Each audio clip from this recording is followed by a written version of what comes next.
السلام علیکم دوستوں، میں ہوں آپ کی host Arsala Javed. Programme horror night میں بہت خوش آمدید۔ امید ہے کہ آپ سب لوگ خیریت سے ہوں گے۔ بڑھتے ہیں واقعے کی طرف۔ یہ واقعہ جو میں آپ کو بتانے جا رہا ہوں یہ آج سے 15 سے 17 سال پرانا واقعہ ہے، اور جس لائبریری میں کام کرتا تھا وہاں پر میرے ایک باس تھے جنہوں نے میری محنت کو دیکھتے ہوئے اس لائبریری کا ذمہ میرے ہاتھ میں دیا اور اس کی چابی میرے ہاتھ میں دی اور کہا کہ یہ چابی تمہارے پاس ہے، تم جب چاہے آ سکتے ہو اور جب چاہے جا سکتے ہو۔ میں اکثر راتوں کو بھی وہاں جاتا اور کتابوں کی سیٹنگ کرتا اور کبھی کتابوں کا مطالعہ بھی کرتا۔ میرا جو چھوٹا بھائی تھا وہ بھی اکثر میری لائبریری میں آیا کرتا۔ وہ اکثر آتا تھا اور کتابوں میں لگا رہتا تھا۔ اس کو قدیمی کتابوں کا بہت شوق تھا تو وہ اکثر آ کر میرے پاس بیٹھا کرتا تھا اور کتابیں پڑھتا اور گھر چلا جایا کرتا۔ ایک مرتبہ وہ مطالعہ کر رہا تھا اور مسکرائے جا رہا تھا۔ میں اس کے پاس گیا اور میں نے پوچھا کہ کیا بات ہے، یہ مسکراہٹ کیوں آ رہی ہے؟ تو وہ کہنے لگا کہ ایک لڑکی ہے جو مجھے بے حد پسند ہے، اور جب میں یہاں سے جاتا ہوں تو وہ اکثر رات میں مجھے ملتی ہے۔ وہ مجھے پسند کرتی ہے اور میں بھی اسے پسند کرتا ہوں۔ وہ لڑکی بہت اچھی ہے۔ میں نے اس سے کہا کہ اس لڑکی کو مجھے ملواؤ، میں بھی دیکھوں کہ میری ہونے والی بھابھی کیسی لگتی ہیں۔ اس نے کہا کہ ہاں کیوں نہیں۔ ایک دن وہ لائبریری میں آیا اور کہنے لگا کہ بھائی چلو ہم کہیں چلتے ہیں، اور میں نے اس لڑکی کو وہاں پر بلوایا ہے۔ تھوڑی ہی دیر بعد میں کھڑا ہو گیا اور اپنے بھائی کے ساتھ ایک کافی شاپ میں چلا گیا۔ سامنے ہی ایک ٹیبل پہ بہت ہی حسین و جمیل لڑکی بیٹھی ہوئی تھی۔ اس کی آنکھیں دروازے کی طرف منتظر تھیں اور ایسا لگ رہا تھا کہ وہ ہمارا ہی انتظار کر رہی ہے۔ میرے بھائی نے مجھے آنکھوں سے اشارہ کیا تو میں سمجھ گیا کہ یہ وہی لڑکی ہے۔ مجھے بہت حیرت ہو رہی تھی کہ ایک انسان بھی اتنا حسین ہو سکتا ہے۔ وہ بے حد ہی خوبصورت تھی۔ اس کے چہرے پر ایک عجیب سی پراسرائیت تھی۔ میں نے سلام دعا کی اور اس کے بعد میری ایک ضروری کال آئی اور میں باہر نکل گیا۔ کافی دیر کے بعد میرا بھائی باہر آیا اور کہنے لگا کہ ہم منگنی کرنے والے ہیں۔ میں نے اس سے کہا کہ یہ لڑکی اگر تمہیں پسند آ گئی ہے تو تم اس کے گھر والوں کا پتہ لو، پھر ہم اس کا رشتہ لینے کے لیے جائیں گے۔ اس بات کو 3 سے 4 دن گزر گئے اور میں مسلسل دیکھ رہا تھا کہ میرا بھائی عجیب سی بے چینی اور پریشانی کا شکار تھا۔ میں نے اس سے پوچھا کہ تم اتنا پریشان کیوں ہو؟ میں دیکھ رہا ہوں کہ تم 3-4 دن سے بہت افسردہ نظر آ رہے ہو۔ وہ پہلے تو بات کو گھمانے لگا، میرے اصرار پر کہنے لگا میں کافی دن سے اس سے اس کا ایڈریس مانگ رہا ہوں تو وہ مجھے مسلسل ٹال رہی ہے۔ وہ اور پریشانی میں آ گیا تو پھر میں نے اس سے کہا کہ تم پریشان مت ہو سکتا ہے کہ وہ ابھی اپنے گھر والوں کو کچھ بتانا نہیں چاہ رہی ہو، یا اس کے گھر میں اس کی کیا سیٹنگ ہے یہ تو اللہ ہی بہتر جانتا ہے۔ بہرحال تم تھوڑا صبر کرو، اس کے بعد دیکھتے ہیں کہ کیا ہوگا۔ وہ گھر میں کافی چپ سا رہنے لگا اور نہ ہی وقت پر کھاتا اور نہ ہی وقت پر سوتا۔ ایک دن میں نے دیکھا کہ وہ لائبریری آیا ہوا ہے اور کافی قدیمی جادوئی کتابوں کا مطالعہ کر رہا ہے۔ میں نے اس کو اتنا دھیان نہیں دیا اور اپنے کاموں میں لگ گیا۔ 2 سے 3 گھنٹے وہ اس میں لگا رہا اور اس کے بعد پھر وہ گھر نکل گیا۔ میں بھی جب گھر پہنچا تو اس کو دیکھا، وہ کافی تھکا سا لگ رہا تھا، اور اس بات کا ذکر اس نے گھر والوں سے کہنے سے منع کیا تھا۔ ایک دن جب میں گھر پہنچا تو وہ بہت بلک کر رو رہا تھا۔ میں نے اس سے پوچھا کہ تم کیوں رو رہے ہو؟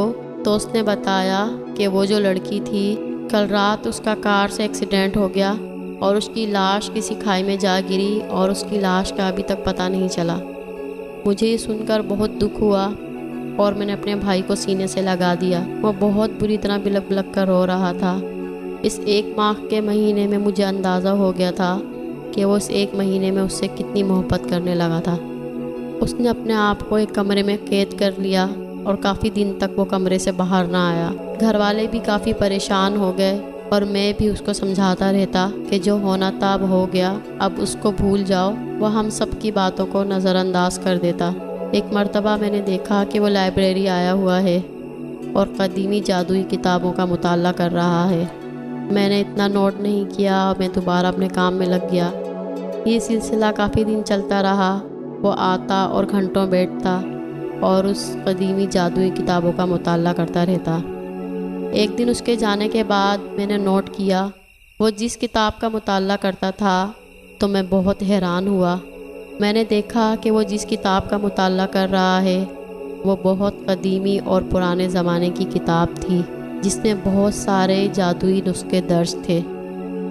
اس کتاب کا نام 177 تھا اور میں حیران اور پریشان اس لیے ہوا کہ اس کتاب میں سوائے جادوئی علمیات کے اور کچھ بھی ایسی پڑھنے والی چیز نہیں تھی جو ایک عام بندہ پڑھ سکے، کیونکہ یہ کتاب سمجھ میں نہ آنے والی کتاب تھی جو ایک جادو کرنے والا یا اس میں دلچسپی لینے والا ہی اس کا اتنی دیر تک مطالعہ کر سکتا تھا۔ جب میں گھر گیا تو میں نے اس بات کا ذکر اس سے نہیں کیا اور نہ ہی میں نے اس کو یہ ظاہر کیا کہ میں یہ سب چیزیں نوٹ کر رہا ہوں۔ اس سے پہلے کہ وہ دوسرے دن آتا اور اس کتاب کا مطالعہ کرتا، وہ کتاب میں نے اس جگہ سے نکالی اور ایک خاص جگہ پر چھپا دی۔ وہ آیا اور اپنی مخصوص جگہ پر بیٹھا۔ کچھ ہی دیر گزری تھی کہ وہ بے چینی سے کتابیں ٹٹولنے لگا اور وہ پاگلوں کی طرح وہ کتاب ڈھونڈنے لگا۔ وہ ادھر سے ادھر جاتا اور بے چینی کے ساتھ ادھر ادھر کتابوں کا ہاتھ مارتا۔ کافی کتابیں اس نے زمین پر گرا دی تھیں۔ میں اس کی یہ حرکت مسلسل دیکھ رہا تھا اور میں یہ دیکھنا چاہ رہا تھا کہ وہ اتنا بے چین کیوں ہے اور اس کتاب میں ایسا کیا ہے۔ میں چھپ کر اس کو دیکھ رہا تھا۔ کافی دیر محنت کے بعد وہ ایک جگہ بیٹھ گیا اور مجھ سے کہنے لگا کہ وہ کتاب نمبر 177 وہ کہاں پر ہے۔ میں انجان بن گیا اور میں نے کہا کہ کون سی کتاب؟ میں تو بس یہاں پر کام ہی کرتا ہوں، ہر چیز تمہارے سامنے ہی ہے، مجھے ان کتابوں سے کیا لینا اور نہ ہی مجھے ان کتابوں میں کوئی دلچسپی ہے۔ میں بالکل انجان بنا رہا اور وہ بالکل بے چینی کے عالم میں وہاں سے چل دیا۔ اس کے جانے سے پہلے میں نے اس سے کہا کہ گھر والوں کو بتا دینا کہ آج بھی میں یہیں پہ سوؤں گا اور میں گھر نہیں آؤں گا، کیونکہ مجھے لائبریری میں ایکسٹرا کچھ کام ہیں وہ نمٹانے ہیں۔ وہ میری بات کو بے دہانی میں سنتا ہوا گھر چلا گیا۔ کافی دیر اپنا کام نمٹانے کے بعد میں نے وہ کتاب نکالی اور جب میں نے اس کو سرچ کرنا شروع کیا تو میرے پیروں سے زمین نکل گئی۔ میں نے اس میں دیکھا کہ مرے ہوں کو زندہ کرنے کا طریقہ، زندہ لوگوں کو مارنے کا طریقہ اور کافی اس طرح کے شیطانی جادوئی طریقے اور نسخے درج تھے۔ میں یہ دیکھ کر زیادہ حیرت زدہ رہ گیا کہ اس کتاب میں ایک صفحہ موڑا ہوا تھا جو یقیناً میرے بھائی کا ہی کام تھا، کیونکہ کتاب نمبر 177 کے اس صفحے پر جو نشان لگایا گیا تھا اس میں صاف لکھا ہوا تھا روحوں سے ملاقات کرنے کا خاص طریقہ۔ میں اس بات سے انجان رہا۔ ایک مرتبہ میں لائبریری بند کر کے گھر جانے کی تیاریاں کر رہا تھا تو میں نے دیکھا کہ کہیں سے روشنی آ رہی ہے۔ یہ وہی جگہ تھی جہاں پر میرا بھائی بیٹھا گھنٹوں قدیمی جادوئی کتابوں کا مطالعہ کرتا تھا۔ میں نے دیکھا کہ وہ ایک دائرہ بنا کر بیٹھا ہوا ہے اور چاروں طرف روشنی ہو رہی ہے اور اس نے موم بتیاں اور دیے جلائے ہوئے ہیں۔ وہ بیٹھا ہوا کچھ منتر پڑھ رہا ہے اور اشاروں میں باتیں کر رہا ہے۔ میں یہ دیکھ کے حیران و پریشان ہو گیا اور خوف سے میرے جسم میں کپ کپی طاری ہو گئی۔ وہ ایک دم سے کھڑا ہوا اور دائرے کے چکر کاٹنے لگا۔ میں اس کی حرکت دیکھ رہا تھا اور میں اس بات پہ زیادہ حیران تھا کہ کتاب نمبر 177 اس کے پاس آئی کہاں سے، جبکہ میں نے اسے اپنے ہاتھ سے تالا لگا کر بند کی تھی اور اس کی چابی بھی میرے پاس ہی ہوتی تھی۔ اس نے اس دائرے کے 7 چکر لگائے اور جب 7واں چکر ختم ہوا تو اس کے منہ سے خون بہنے لگا۔ وہ خون اتنا بہہ رہا تھا کہ اس کے پورے کپڑے خون میں لت پت ہونے لگے۔ مجھ سے یہ برداشت نہ ہوا۔ میں اس کے قریب گیا اور زور سے چلایا کہ یہ سب کیا ہو رہا ہے۔ میں نے وہ کتاب اٹھائی اور دور پھینکی۔ ایک دم سے میری نظر اس پر پڑی جو میری بھائی کے برابر میں ہی کھڑی ہوئی تھی۔ وہ ایک کالے رنگ کا حیولہ تھی۔ وہ ہو بہو وہی لڑکی تھی جو ایک بھیانک روپ اختیار کرے ہوئے تھی۔ اچانک وہ سایہ دائرے سے باہر نکلا اور دروازے سے باہر بھاگا۔ میرے بھائی نے حصار توڑا اور اس سائے کے پیچھے تیزی سے بھاگا۔ میں اپنے بھائی کے پیچھے پیچھے بھاگا اور دیکھا کہ وہ سائے کے پیچھے بھاگ رہا ہے۔ میں تیزی سے اپنے بھائی کو روکنا چاہتا تھا اور یہ بتانا چاہتا تھا کہ جس مخلوق کے پیچھے وہ بھاگ رہا ہے وہ ہم میں سے نہیں ہے، وہ کسی اور ہی دنیا کی مخلوق ہے۔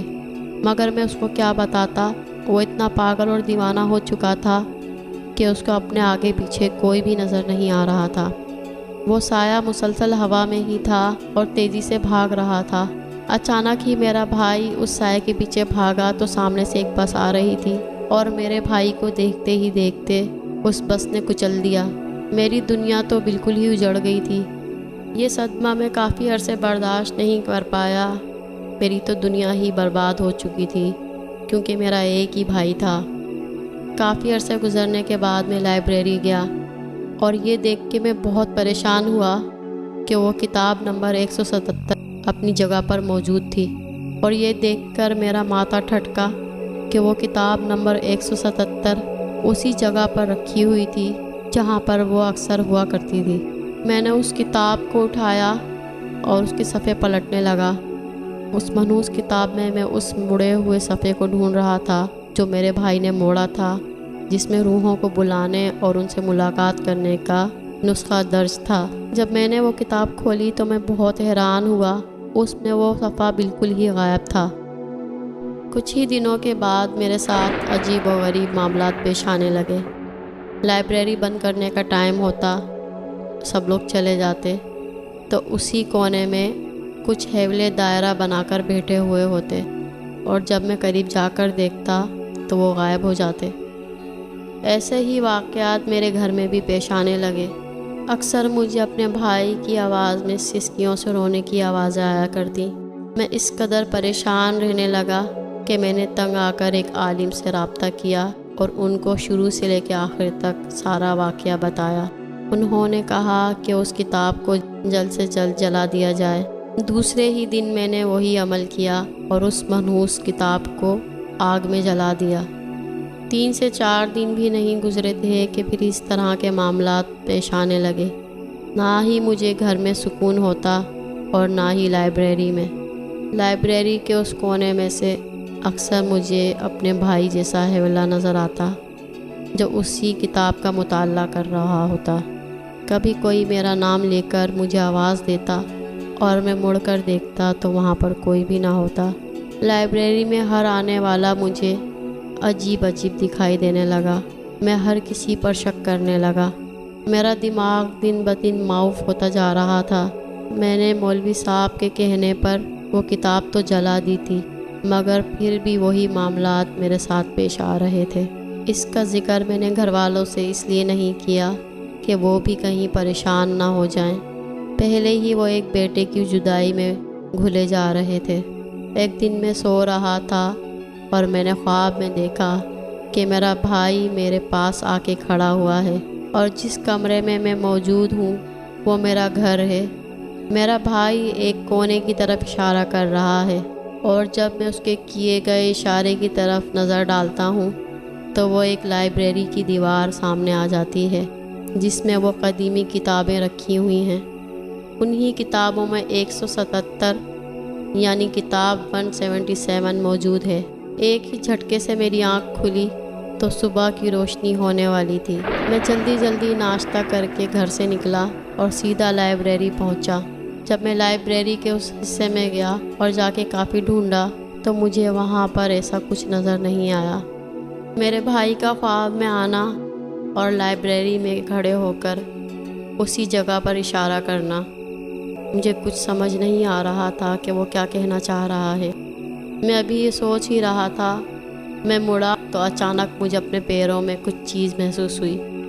میں نے جب نیچے دیکھا تو میرے پاؤں کے نیچے اسی کتاب کا وہی صفحہ تھا۔ میں نے جھک کر جب وہ صفحہ اٹھایا اور دیکھا تو یہ وہی صفحہ تھا جس کا چلہ میرا بھائی اس دن کاٹ رہا تھا، اور اس منحوس صفحے کی وجہ سے میرے بھائی کی موت ہوئی اور وہ حصار توڑ کر اس کالے سائے کے پیچھے بھاگا۔ دوسرے دن میں نے یہ صفحہ مولوی صاحب کو دکھایا تو انہوں نے کہا یہ چیزیں تمہارے گھر تک اسی لیے پہنچی تھیں۔ انہوں نے کچھ دعائیں پڑھیں اور پڑھ کر اس صفحے پر دم کیا تو وہ میرے آنکھوں کے سامنے جلنا شروع ہو گیا اور جلتے جلتے ایک راکھ میں بدل گیا۔ اس کے بعد وہ عامل چلے گئے اور کہنے لگے کہ آج سے اس کا معاملہ ختم ہو گیا۔ آج بھی میں اس کتاب 177 یعنی کتاب نمبر 177 کو یاد کرتا ہوں۔ اس دن کے بعد میں اس لائبریری میں نہیں گیا اور میں نے وہاں جانا چھوڑ دیا۔ یہ واقعہ میں آج بھی نہیں بھولا ہوں، اور آج بھی مجھے اپنی بھائی کی بہت یاد آتی ہے، اور اکثر میرا بھائی مجھے عجیب سی حالت میں نظر آتا ہے۔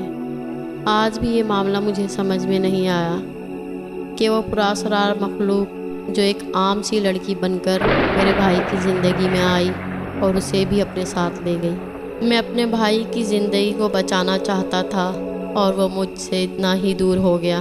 نہ ہی اس دن میں اس کے دائرے سے وہ منحوس کتاب اٹھا کر پھینکتا، نہ ہی وہ کالا ہیولا باہر بھاگتا، اور نہ ہی وہ میرے بھائی کو بے دردی سے موت کے گھاٹ اتارتا۔ یہ واقعہ میں جب بھی سوچتا ہوں میرے رونگٹے کھڑے ہو جاتے ہیں اور میں خون کے آنسو روتا ہوں، اور میں چاہ کر بھی یہ واقعہ بھول نہیں پاتا۔ آج میں اپنے بھائی کے لیے سکتا ہوں۔ میرا ایک ہی بھائی تھا، اور آج بھی میں اس کی موت کا ذمہ دار اپنے آپ کو ٹھہراتا ہوں اور اس کے لیے مغفرت کی دعائیں کرتا ہوں کہ اللہ تعالیٰ میرے بھائی کو اچھے حال میں رکھے اور تمام مسلمان جو مر چکے ہیں ان کی مغفرت فرمائے، آمین۔ یہ تھا وہ واقعہ جو ہم نے آپ کو بتایا۔ اپنا بہت سا خیال رکھیے گا، دعاؤں میں یاد رکھیے گا۔ اللہ حافظ، اللہ نگہبان۔